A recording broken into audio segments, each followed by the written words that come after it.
Welcome to Jazz Piano Skills. I'm Dr. Bob Lawrence. It's time to discover, learn, and play jazz piano. Well, the last 2 weeks have been a blast. What a thrill to have Dr. J.B. Dias from the Herbie Hancock Institute join us for a couple of incredibly insightful interviews. I cannot encourage you enough to take the time to visit his site. He has some invaluable educational resources that you should have in your personal library. But now it's time to get back to work. April is underway, and it's time to begin exploring our improvisation patterns and fingerings for a new set of major, dominant, minor, half diminished, and diminished sounds. Last month, we tackled the B-flat sounds. So this month, we are on to the E-flat sounds. And that's right. Regardless of where you are in the process of mastering B-flat, we are going to intentionally create forward motion by moving on to E-flat so that we can rush our jazz piano playing development. Did you catch that? We want to rush our jazz piano playing development. Nothing causes development stagnation more than staying put in one location until we think we have it down, which, by the way, never truly happens. I mentioned this last month, and I want to say it again today. Professional jazz pianists always think they need to improve their playing in every conceivable way possible and are constantly thinking about the various skills they are focusing on and how to use them in such a way that creates forward motion so that they continue to improve. Professional pianists do not stay put in any one key. So today we are going to discover essential jazz improvisation exercises. We are going to learn developmental arpeggio and scale patterns of E-flat sounds. And we are going to play 5 arpeggio and scale patterns, focusing on fingerings and articulation for the primary E-flat sounds of music: major, dominant, minor, half diminished, and diminished. So as I always like to say, regardless of where you are in your jazz journey, a beginner, an intermediate player, an advanced player, or even if you consider yourself a seasoned and experienced professional, you will find this Jazz Piano Skills podcast lesson exploring jazz improvisation exercises for E-flat sounds to be very beneficial. If you are a new listener to the Jazz Piano Skills podcast, if you are new to Jazz Piano Skills, I want to invite you to become a Jazz Piano Skills member. And there are several membership plans to choose from, so check out Jazz Piano Skills to learn more about all of the perks for each membership plan. Educational weekly podcast packets, sequential jazz piano curriculum loaded with comprehensive courses, online weekly masterclasses, online interactive fake book, private Jazz Piano Skills community hosting a variety of engaging forums, and of course, unlimited private, personal, and professional educational support. All of these benefits, all of these perks are waiting to help you discover, learn, and play jazz piano. So check it all out at JazzPianoSkills.com and become a member. If you have any questions about any of the educational perks or the various membership plans, please let me know. I'm always happy to spend some time with you, answer any questions that you may have, and of course help you in any way that I can. Okay, on to the question of the week. This week's question, actually kind of a statement, comes from Richard Kelman, residing in the Caribbean. I'm so jealous. Richard emailed me a few weeks ago, and he made this wonderful observation. Here's what Richard said. In your interview with Brent Varstra from Learn Jazz Standards, I had hoped you would have explored the difference between your concepts of the role of jazz standards in jazz education. I understand him deeply believing that digging into jazz standards is the way to learn. On the other hand, I have heard you opine that no jazz standard was ever written to teach jazz. It would have been interesting to listen to you two together explore these different concepts. Wow, fantastic insight, Richard. And I wish I would have addressed this with Brent. Believe me, the next time Brent is a guest on Jazz Piano Skills, I will ensure we unpack this apparent contradiction. And I'm sure you are not the only one thinking, these two guys are teaching approaches to learn jazz that oppose each other. No doubt about it. It certainly appears to be the case, but we are actually, believe it or not, saying the same thing, but coming at it from different perspectives. Let me take a few minutes right now to expound. I often tell students, tunes are hidden in the skills, and the skills are unveiled in the tunes. In other words, you should be able to see tunes in the skills you are practicing, and likewise, you should be able to determine the skills needed to play any tune. The bottom line, skills and tunes go hand in hand. It's really not an either-or proposition.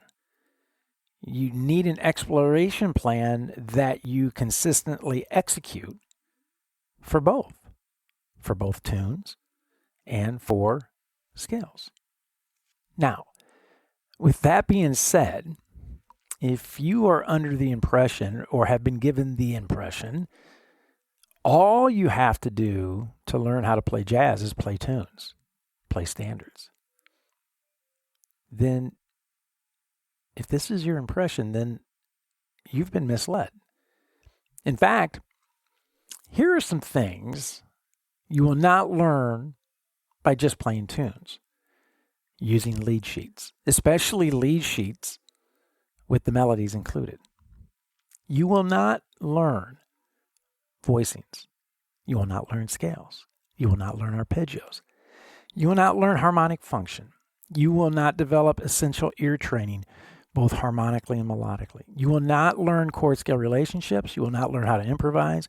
You will not learn chord substitutions. You will not learn regions of sounds. And you will not learn treatments of altered sounds. That's just a quick list of the things that you will not learn by just playing tunes. This is why I have often stated that a tune has never been composed with the student in mind. In other words, tunes are not composed to teach you the skills needed to become an accomplished musician. In fact, if tunes teach you anything, they teach you where you are mentally and technically musically deficient. And in doing so, point you to the skills you need to practice to become more accomplished as a jazz musician. I know this from personal experience. I spent years playing tunes using lead sheets and never developed the essential skills that I just rattled off. As a result, I never got better. And I had difficulty retaining tunes because everything I was attempting to do was dependent upon rote memory without any understanding of the essential information lying beneath the surface of the chord changes and melody. That essential information can only be assimilated, developed, and utilized through skill practice. So yes, tunes are hidden in the skills, and the skills are unveiled in the tunes. But never make the mistake of thinking that playing tunes without intentional skill practice will help you achieve your goal of becoming an accomplished jazz musician. The brutal fact is Tune playing without skill practice will never get the job done. All right. I hope that clears up any confusion over the tune skill dilemma.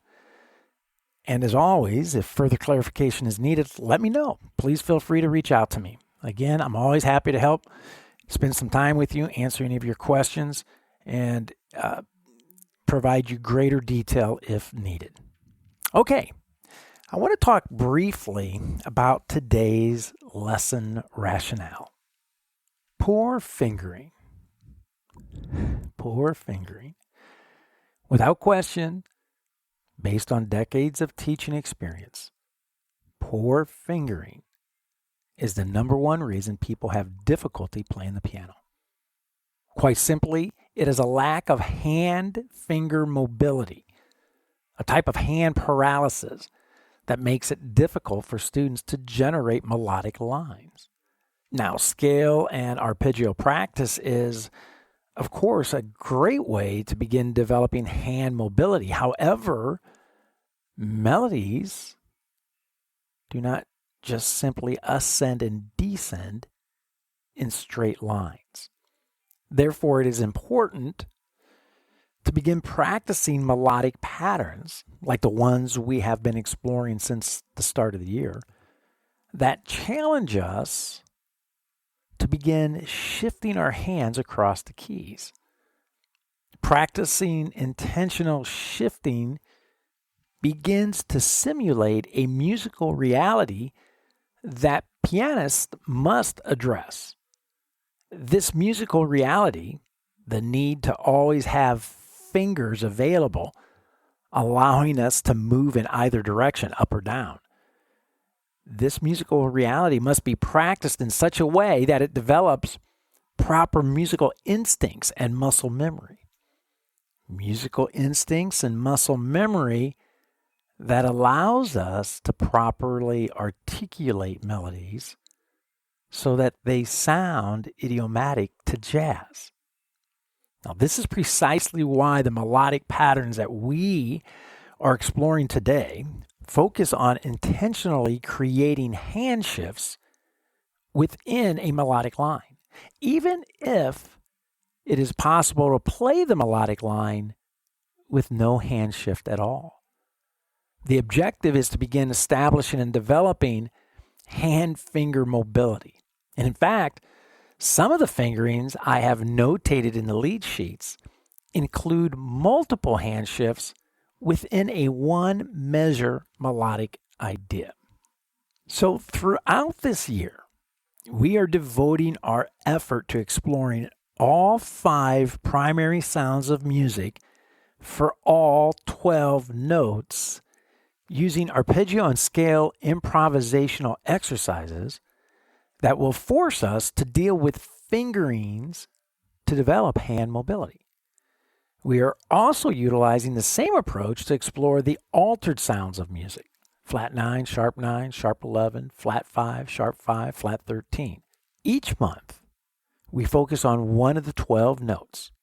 January, it was C. February, F. March, B flat. And now the month of April, we're going to tackle E flat.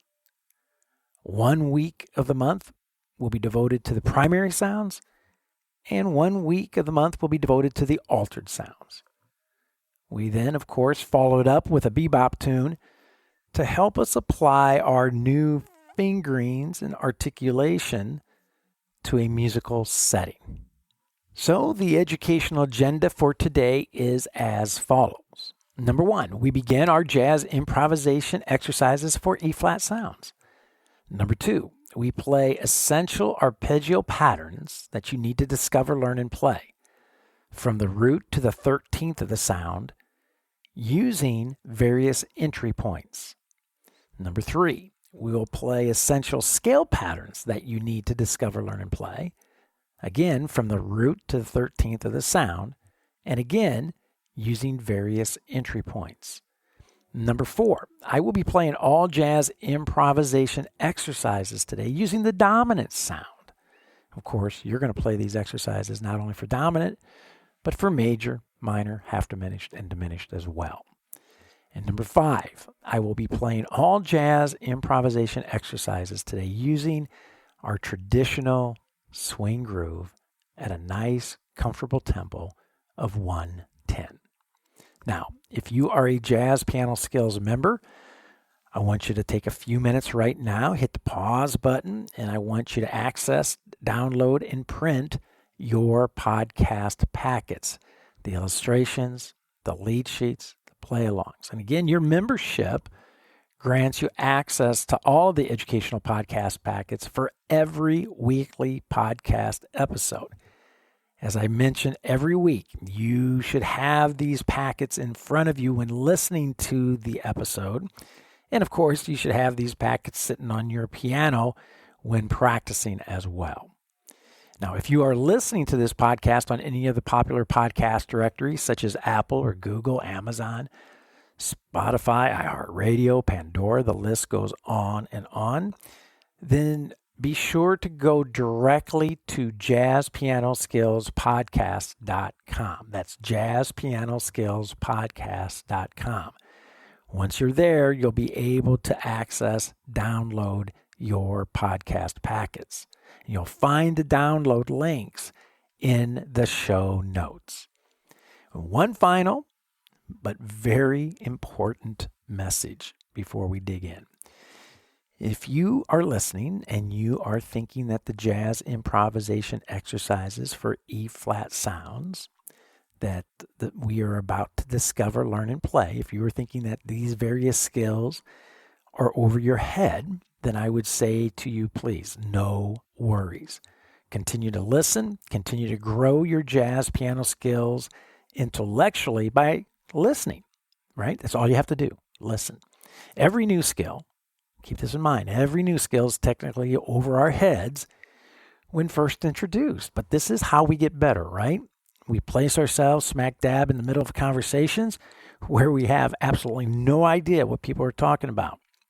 We're hearing things that we've never heard before. We're hearing words that we've never heard before. But this is how we grow intellectually. I say it all the time. All musical growth begins upstairs mentally or conceptually before it can come out downstairs physically in your hands. So sit back, relax, listen to this podcast lesson now to discover and learn. The play, as it always does, will come in time. I guarantee it. Okay, now that you have your lead sheets packet downloaded and printed and in your hands, I want to point out a few things. You will see that lead sheets 1 through 5 deal with arpeggio motion, while lead sheets 6 through 10 deal with scale motion. Now, you'll also notice that the jazz improvisation exercises are the same for all 5 primary sounds: major, dominant, minor, half diminished, and diminished. The exercises are, of course, modified to reflect the proper sound, and therefore the fingerings change as well. You will also notice that the fingerings are included for every single note of every single exercise for every single sound. Now, of course, there is, as always, some modification of the fingerings that you can feel free to do, right? But be careful. And remember, fingerings are what allow us to play with proper jazz articulation, and we want intentional hand shifts built into our fingerings. So if you change the fingerings to remove the hand shifts, you're actually working against the very objective that we have set in place. So again, you may be inclined to change fingering because it feels more comfortable or it's easier. However, as I've said before, your easier actually may end up making it harder for you in the long run and make it harder for you to play with a proper jazz articulation. So when you go to make a modification, just be very careful. Okay? All right, so let's dig in. I want you to grab lead sheet 2 and I want you to grab lead sheet 7. Pull them out of your packet. Lead sheet 2 is the dominant sound, arpeggio motion. Lead sheet 7, dominant sound scale motion or scale patterns, right? And of course, again, you are going to play these patterns for all 5 sounds: major, dominant, minor, half diminished, and diminished. But for the sake of time in this podcast, I'm isolating one sound and modeling everything using the dominant sound today. You will use these same patterns to play for all 5 of the primary sounds.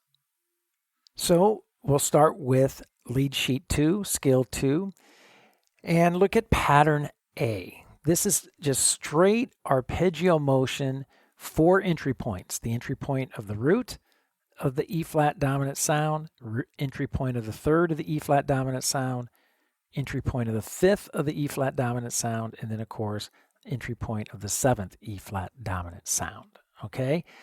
And you will also notice, looking at the fingerings there, you will see that each one of these 4-note arpeggios has a hand shift intentionally built into the arpeggio.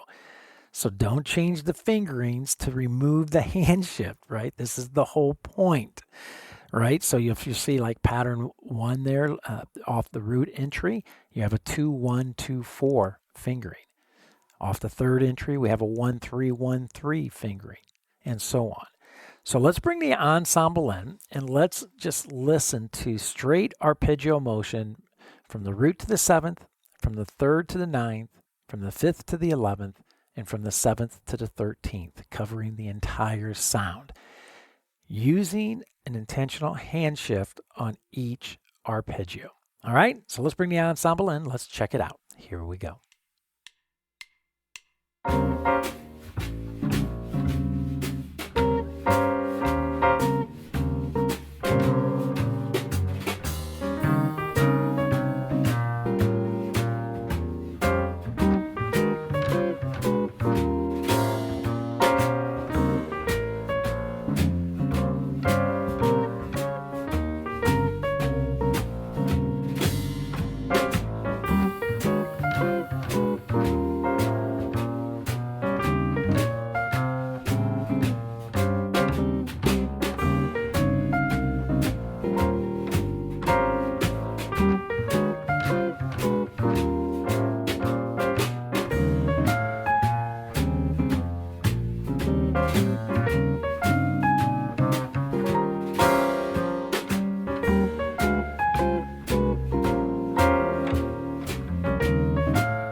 Nice, right?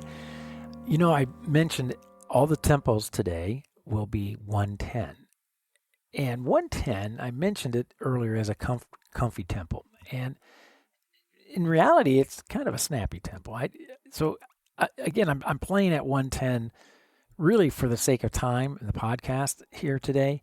But I would, as I always encourage you to do, start at slower tempos, right? Literally 60, 70, 80.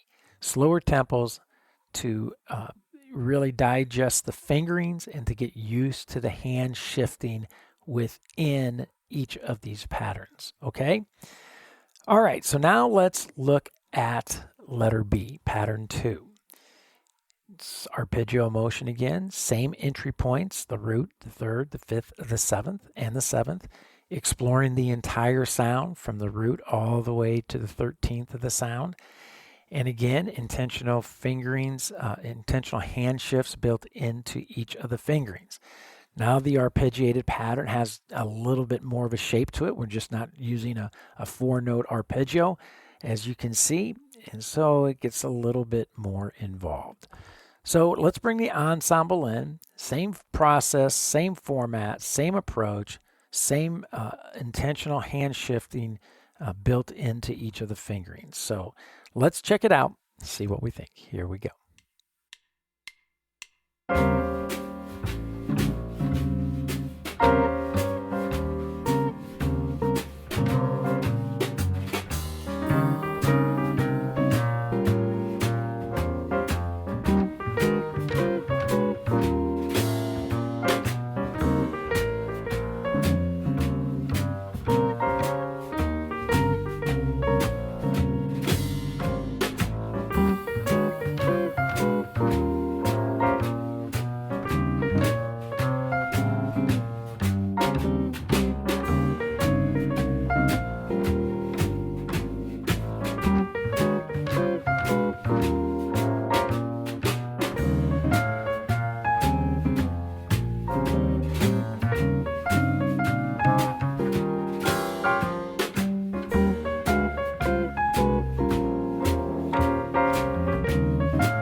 As I'm playing each of these patterns today, regardless of the entry point, I want my articulation, I want the presentation of the melodic line to feel and sound the same, regardless of my entry point, regardless of whether I'm entering the sound from the root, the third, the fifth, and the seventh.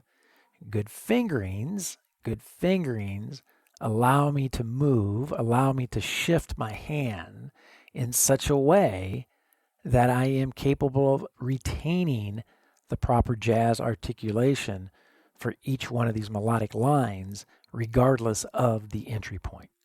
Okay, so now let's look at letter C. Okay, one thing I want to point out, it's not a typo, it's not a misprint. I am actually starting each of these patterns, or I should say the root entry, the very first pattern, very first line on E flat, I am starting with my thumb. That is not a typo. We need to get used to that. I know the golden rule in music is, especially with a classical background and classical training, that you've been taught to avoid that thumb on a black note starting, when you play your scales, starting any scale like a D flat, E flat, G flat, A flat, B flat scales, to never start with your thumb. I get it, right? I was taught the same thing. It's not always the case, especially when playing jazz. So here in letter C, you'll see that I start with the thumb on my E flat. Check it out. I'm starting with the thumb on the B flat on the fifth entry. I'm starting with the thumb on the D flat, which is the seventh entry. Okay, again, the objective here is to get the hand shifting and moving. So let's bring the ensemble in and let's listen to pattern C. Okay, here we go. Check it out.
on to letter D, and we have our eighth note triplets. The melodic line gets a little longer. It fills up the entire measure now from count 1 all the way through count 4. We're dealing with eighth note triplets, right? On counts 1, 2, and 3. Again, pay careful attention to the fingerings. Some of these patterns have more than one hand shift, so be aware of that. And once again, if you do modify the fingerings in any way, do not modify them in a way that removes the hand shifts, okay? That's the objective of what we're trying to accomplish here today.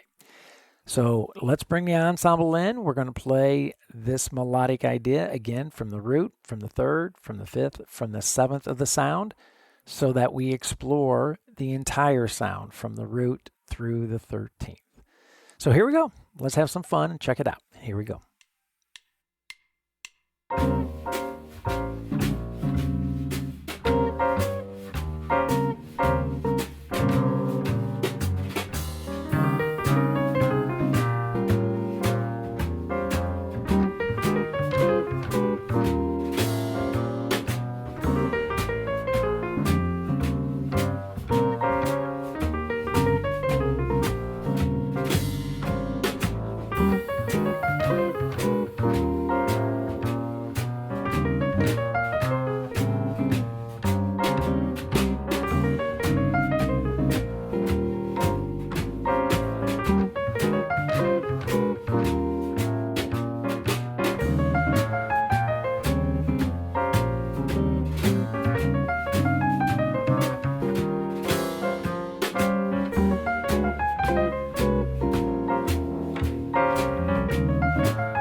Eighth note triplets can be tricky, but with the right fingerings, they become very, very fun and very, very manageable.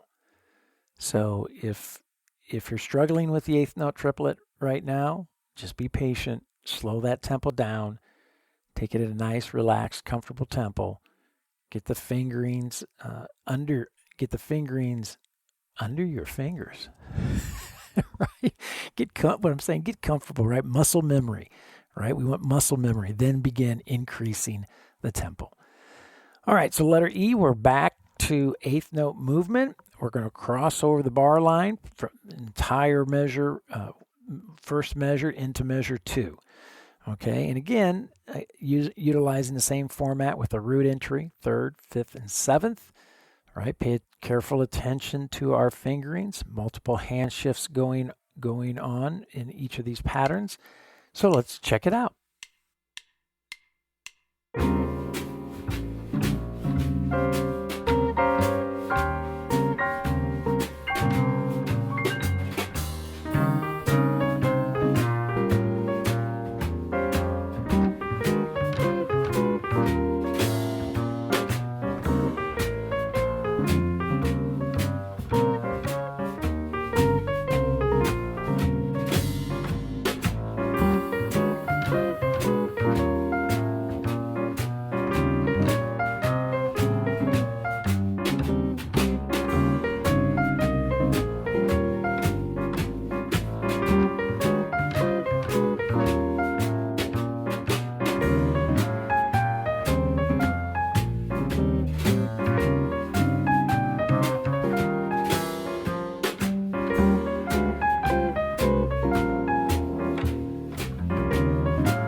All right, so that concludes our arpeggio workout, right? We have 5 patterns using all arpeggio motion, ascending from the root, the 3rd, the 5th, and the 7th of the sound, so that we're covering the entire sound from the root to the 13th.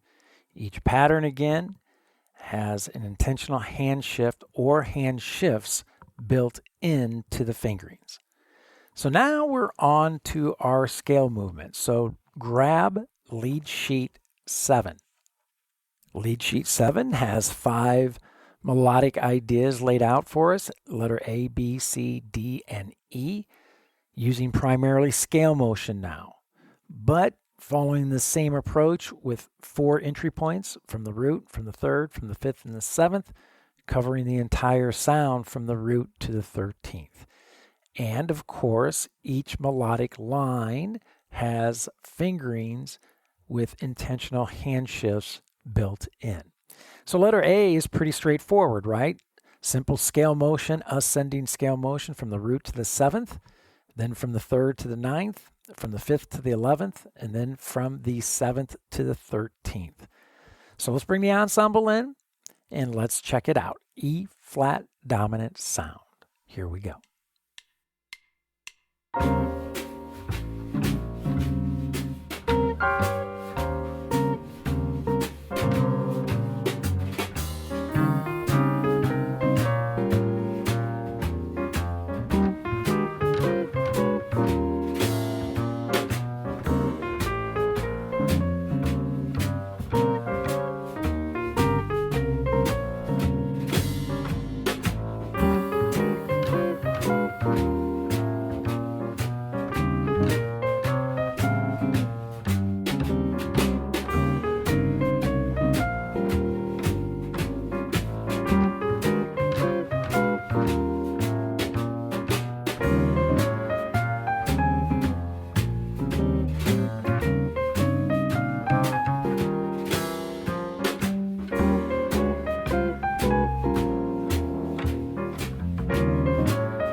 On to letter B. Again, primarily scale motion, but notice the very first beat of each measure starts with a leap, right? An interval leap of a fifth. And you'll notice, again, I'm starting with my thumb on the E flat with the root entry, my thumb on the B flat fifth entry, and my thumb on the D flat, the seventh entry. Again, not a typo. It's intentional. So study the fingerings. Pay attention to the hand shifts.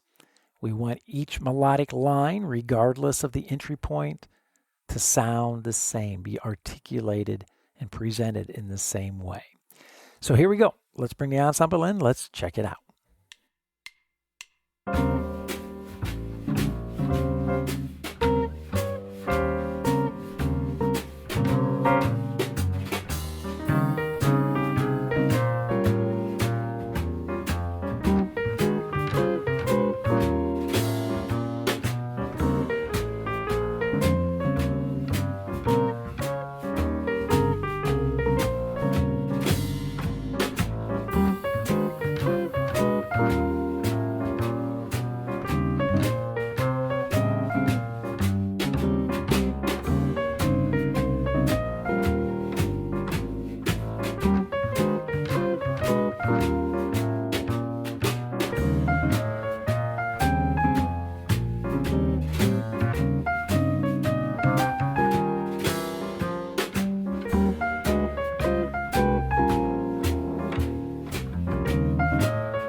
So if we had to deal with the eighth note triplet using arpeggio motion, of course we're going to have to deal with the eighth note triplet using scale motion.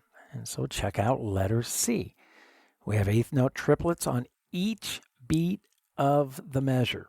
Count 1, count 2, count 3, count 4. We end on count 1 of measure 2. So our melodic line is gradually getting longer.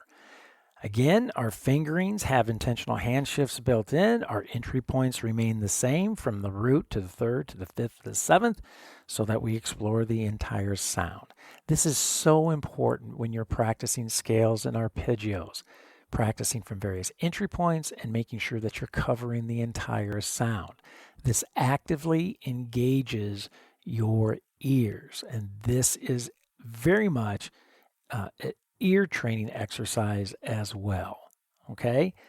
So make sure that when you are practicing scales and arpeggios outside of these patterns with your own routines that you are utilizing, that you approach it in the same way. Okay? And the other thing that you've heard me mention, if you've been a frequent listener, my entry point, my destination points are never the same. I'm never playing a scale or an arpeggio from the root to the root or from the third to the third. Always a different entry point, always a different exit point, destination point. This is training my ears to listen for very specific sounds and regions of sound. All right, so enough said. Let's bring the ensemble in. Let's listen to letter C and these eighth note triplets. Here we go.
All right, on to letter D.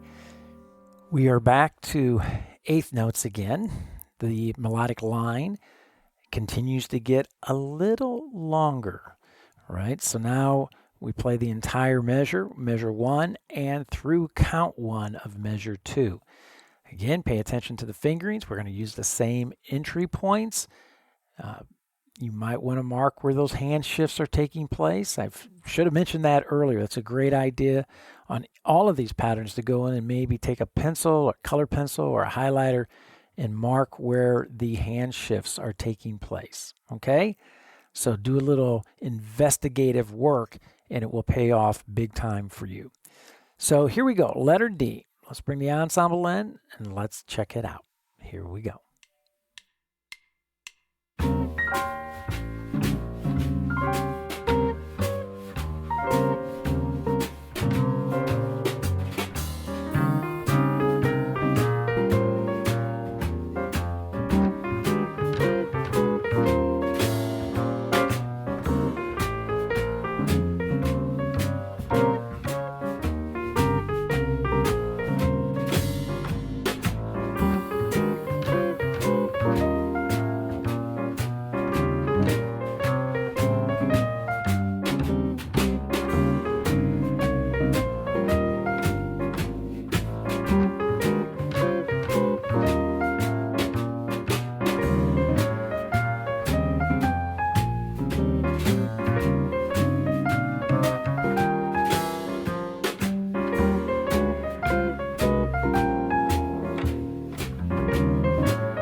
All right, we are down to our very last exercise or pattern for today, letter E for our E flat dominant sound.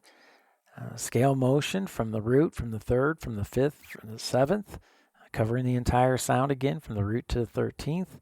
You know, I keep pounding that home because I really want to drive that in. Every sound that we play, every sound, major, dominant, minor, half diminished, and diminished, has a range from the root to the 13th, the entire sound.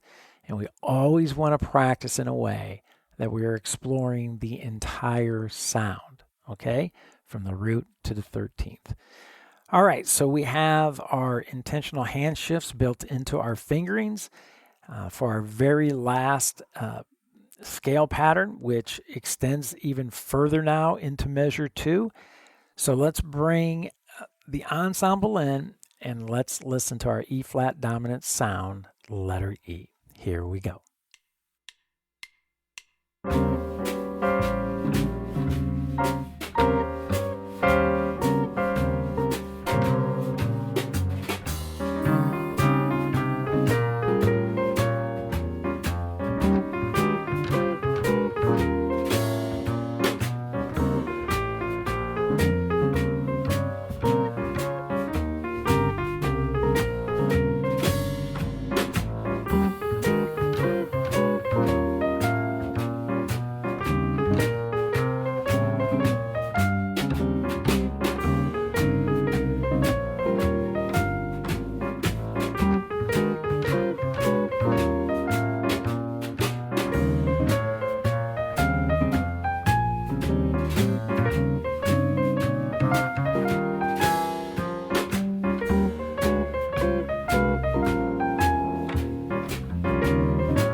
Wow. Well, we've done it again, as always, right? We've unpacked an enormous amount of information in one very short and one very fast hour. I always feel like I'm running a marathon to try to get through everything. Even though I played the improvisation exercises today using the dominant sound only, be sure to practice these exercises for the major, minor, half diminished, and diminished sounds as well, right? They are all laid out for you in your Lead Sheets podcast packet, right, with the fingerings included. Now remember, you can make some modifications to the fingerings to best suit your hand. Just be sure that whatever fingerings you choose, that you're not intentionally removing the intentional hand shifts, right? That's the whole objective of these exercises, to help develop hand and finger mobility, moving the hand across the keyboard, all right? Also, make sure that you're playing through each of these patterns using various entry points like I modeled today, from the root, from the third, from the fifth, and the seventh. And remember that the articulation for each musical phrase within the sound, regardless of the entry point, should sound the same. And the fingering should allow you to accomplish this goal. Wow. You have a ton to tackle this week. So it's back to business as usual, right? So practice and use your practice time wisely. Next week, of course, we're going to jump into the jazz improvisation exercises for the E-flat altered dominant sounds. Once again, I want to encourage you, all you JazzPianoSkills members, I want to encourage you to use those podcast packets, your illustrations, your lead sheets, play-alongs, to guide you as you study and practice these skills, right? These are educational tools that will help you gain a mastery of these skills conceptually, physically, and of course, musically. And as always, please be very patient. Developing mature professional jazz piano skills takes time. Begin structuring your improvisation development after the playing demonstrations that I modeled for you today in this podcast episode, and I guarantee it, you will begin to see, feel, and hear your progress. Well, I hope you have found this Jazz Piano Skills podcast lesson, exploring jazz improvisation exercises for the primary E-flat sounds, to be insightful and, of course, to be very beneficial. Don't forget, if you are a Jazz Piano Skills Ensemble member, I will see you online Thursday evening at the Jazz Piano Skills Masterclass. That will be 8 p.m. Central Time to discuss this podcast episode lesson, exploring the jazz improvisation exercises for the E-flat sounds in greater detail. And, of course, to answer any questions that you may have about the fingerings or that you may have about the study of jazz in general. You can always reach me by phone at 972-380-8050. My extension here at the Dallas School of Music is 211. If you prefer email, Dr. Lawrence at JazzPianoSkills.com. That's Dr. Lawrence at JazzPianoSkills.com. Or you can use the nifty little SpeakPipe widget that is found throughout the Jazz Piano Skills website. Well, there is my cue. That's it for now. And until next week, enjoy the jazz improvisation exercises for the E-flat sounds. And most of all, have fun as you discover, learn, and play jazz piano.